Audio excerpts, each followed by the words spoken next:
श्रीरामचन्द्र कृपालु भजो मनहरण भव भयदारुणम् नवकञ्जलोचन कञ्जमुखकर कञ्जपदकञ्जारुणम् कन्दर्प अगणित अमित छवि नवनीलनि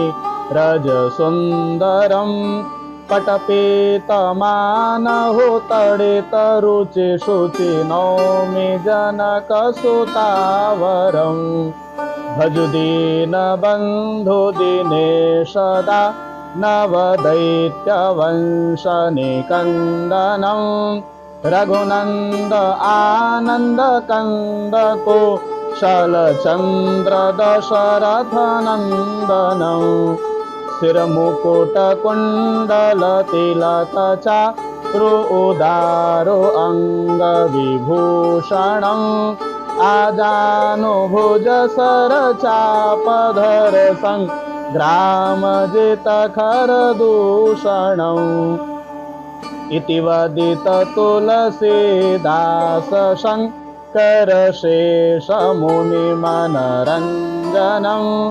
मम हृदय कञ्जनिवास कुरु कामादिखलदलगञ्जनम् मनुजाहिराचेहु मिलहि सोबरु सहज सुन्दर सावरु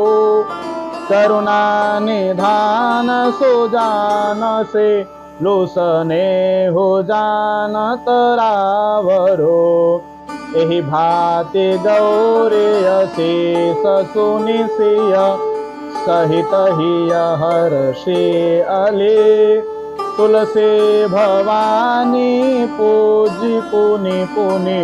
मुदित मन मंदिर चले जानि गौरी अनुकूल सिय हिय हर सुन जाय कहीं